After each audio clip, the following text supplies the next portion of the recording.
heat number 4 coming up, and to be sure, Leicester will be looking for some inspiration from John Boulger. He will be their rider in red, of course. Now approaching the veteran stages, Johnny Boulger, been a wonderful servant to Midland Speedway.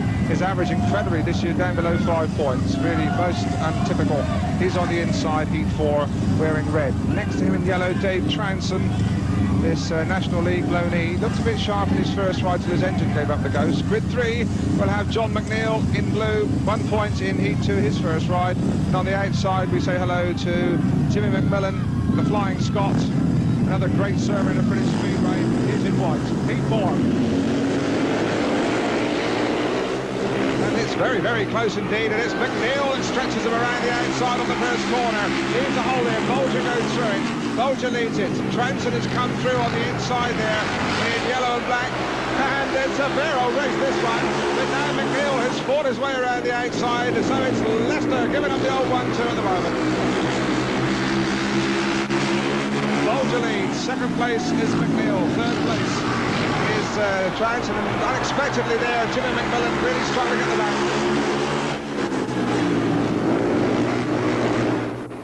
McNeil has got Trounston right on his back wheel, and McMillian coming up into the picture. You can see the battle for second place. There's Boulger. No pressure on him at all at the moment. But now McMillian has moved into third place. There's Boulger into the last lap. The battle's going to be for second place here. McMillian switching back inside McNeil. Terribly close, but McMillian has gone through. Crafty old track riding from Jimmy McMillian. Boulger realises that he's got a wolf on his tail. Well, some interesting speedway there in heat 4. John Boulger wins it, really looking a lot sharper than in the past.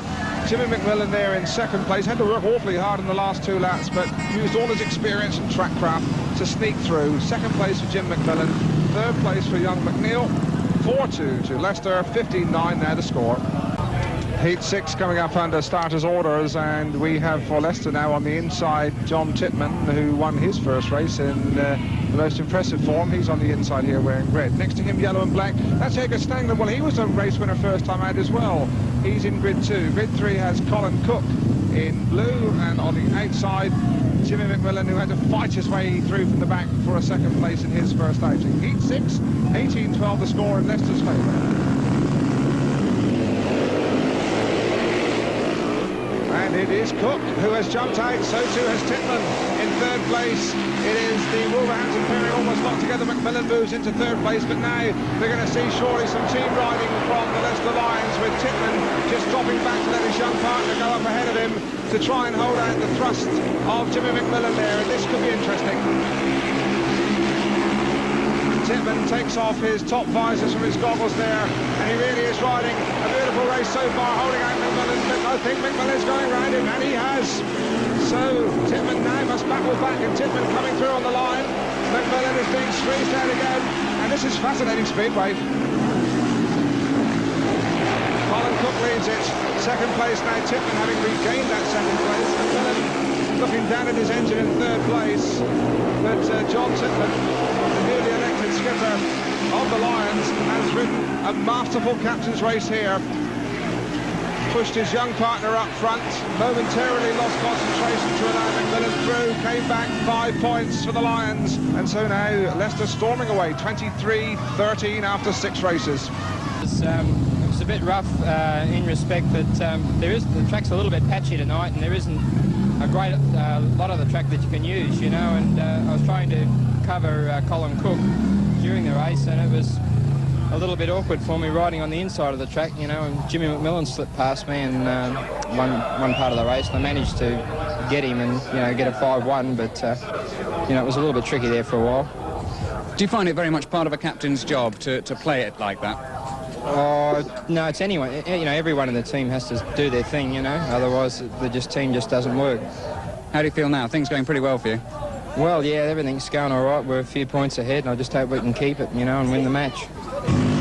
So the lineup for Heat 7, on the inside we have John McNeil, blue for Leicester. Next to him in white, Hasse Danielson. This Swede looked good in his first ride, second place. Grid 3 has Johnny Boulger in red for Leicester, and on the outside the tactical sub, Hans Nielsen. 10 adrift, remember, the Wolves. They need some points from Heat 7.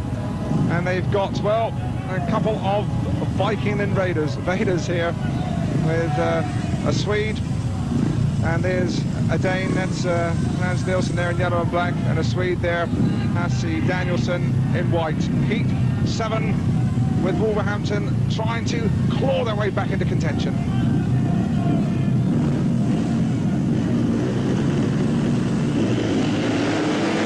And they have made the start. And Nielsen had time to look for his partner there. Nielsen leads it, waiting now for Danielsson. So we saw some good team riding from Leicester last time. Is it now Wolverhampton's turn? Just look at the way Nielsen's looking at Boulger, spin him up. Boulger standing on no ceremony at all. And, well, Hans Nielsen was playing ducks and drakes, and John Boulger is far too cagey a campaigner to put up with those sort of tricks. And now Nielsen is going for his life. Certainly not dilly-dallying now. Hans Nielsen leading heat 7, second place Boulger. Brave keeps the splitting there. He's chasing hard after Nielsen too. Danielson is third, but the Leicester crowd really appreciating this game effort from John Boulger here in heat 7. Going to the last lap, 380 yards. Remember, around Blackbird Road. Nielsen, tactical substitution paying off, well, marginally anyway for Wolverhampton. He wins it, second place Boulger, good brave second place from him. 4-2 for Wolverhampton, so they pegged back a bit of that lead, now 25-17 the progressive scores. Let's have a quick look across the grid on the inside there. It's going to be on the inside in red, Colin Cook for Leicester. Next to him, Jimmy McMillian, the experienced big gun, thrown into heat 8. Grid number 3 will have Tom Goddell there in blue, the Norwegian laddie, and on the outside in white for Wolverhampton it will be Bruce Cribb. So all the experience with the Wolves here in heat 8. Remember, they're 25-17 down. We're midway through this Golf British League match, but still an awful lot of action we feel sure to come. Heat 8, and again Wolverhampton looking for points. Goddell's the impatient one. That's a better break. And from the inside there it is Cook, and from the outside it is Cribb. And it's McMillian who's come through on the inside, but Cook has held him off. And that was stirring action around those first two corners. Colin Cook holding back the probing of Jimmy McMillian, and Colin Cook stretching away for the Lions.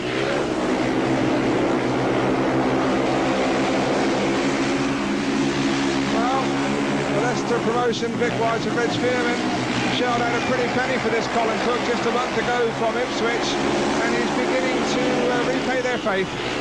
Really does look good. He's an exciting rider, isn't he?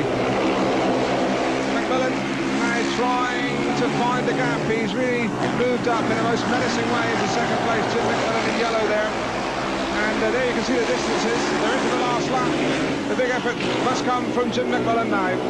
Goes wide. He'll turn back on the inside, trying to find some drive. Cook knows he's there. Has carved across there. Really has ridden a good race here, Colin Cook. But he's got a bit wide there, and just about straight home. Good stuff. Bit of a hero's ride there.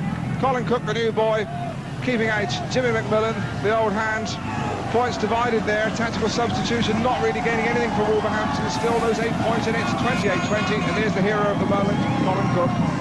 Heat 10 coming up. We've got George Hunter, one of the oldest characters knocking around Speedway. He's 40 on the inside there, yellow and black. George Hunter. Next to him, blue, Colin Cook, having a good night. A third and 2 wins in his last 2 races. Grid 3 will have Hasse Danielsson in white for Wolverhampton, and on the outside, the unbeaten by an opponent, John Titman. A win and a second place behind his partner. So Leicester looking strong in Heat 10 and looking to consolidate that 12-point lead. Study and concentration of John Titman, but he didn't really make the start of those. Going around the outside absolutely beautifully. Oh, that was super. Well, Titman didn't make the start, but he kept it all screwed on around the outside, clean as a whistle. His partner Colin Cook's in second place, and Leicester really are having a bit of a field night.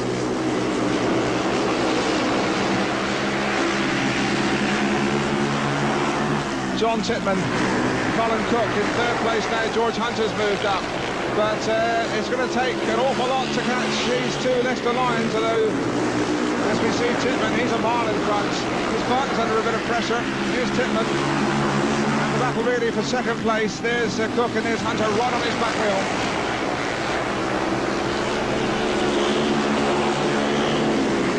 Colin Cook has stretched into about a couple of lengths advantage now.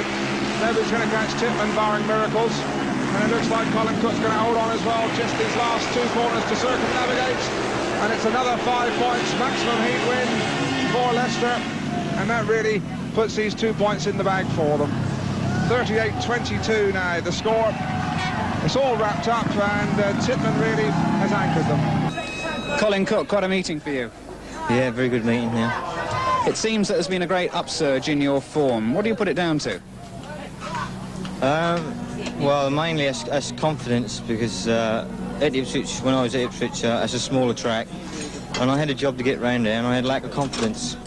But coming to Leicester, it's a bigger track, I can ride it better, and I got my confidence back, and I just think that is it, you know, confidence, and I'm just riding a lot better than I have been. Even so, it's taken you a little time to settle in here, hasn't it? Yeah, when I first came here, I tried to score the same as I did when I come up with Ipswich, which was, you know, I think I scored 10 then, but I think I was trying too hard. But they're good lads here, very helpful, and that's, I think that's the main thing. I've had more help since I've been here than I have ever had at Ipswich. Well, you talk about help. That race with John Titman was outstanding, wasn't it? A tactical race. Yeah, I normally ride the outside. I look around, I see him there, so I moved out a bit. But he does shelter you, you know, so you get in front and he'll stay behind and keep the others behind him. Well, the sun's shining literally and metaphorically on Leicester this evening. The crowd enjoying and basking in this high summer sunshine. Heat 13 then, here we go. On the inside we repeat. It is George Hunter. Next to him, Mike Farrell. Grid 3 has Hans Nielsen, who seems to be making some territorial claims to John Boulger's outside grid. They got an awful long time to settle down here. On the outside, it's Boulger. There's Nielsen. Playing a cagey old game there, making them all wait. Right, come on, lads, settle down. Here we go, heat 13.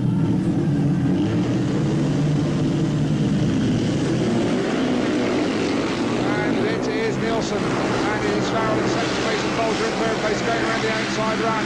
But Nielsen made the start. Farrell didn't have a super start there. It seems to overrun himself a little bit.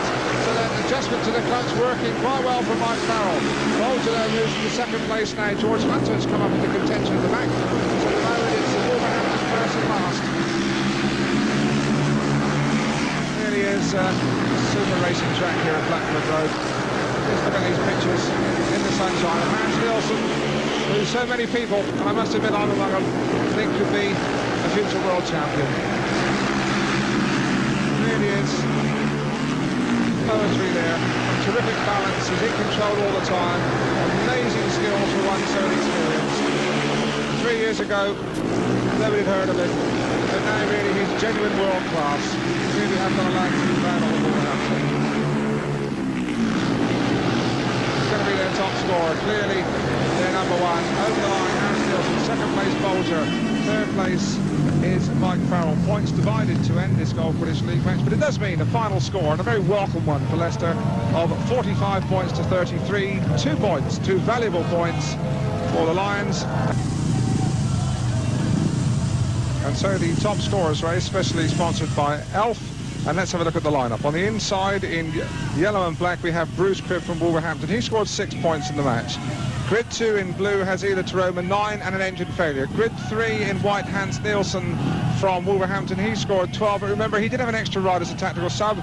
And on the outside, John Titman, who scored 11 plus a bonus point, finishing behind his partner, a maximum, his second of the year. So the top scorers race with the big guns in contention.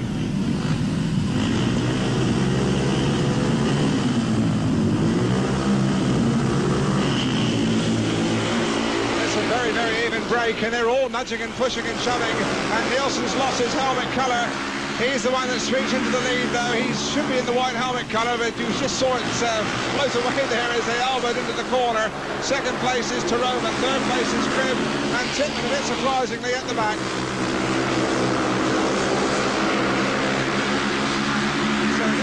Nielsen, well, he was the top scorer in the fixture with a bit of an extra ride. And now Titman's working his way through the bandage. We can just get a glimpse from there. He's moved up into third place. There's the gap, but it's going to take a good man to catch Hans Nielsen. And Teromaa again, his bike has let him down. That's a disappointing end to his evening's racing. Coming into the last lap as they begin to stretch out now. Nielsen in the lead. This is Titman moving into second place, having been grounded out to the first corner. And it looks like we've lost Cribb as well. So we've done it before.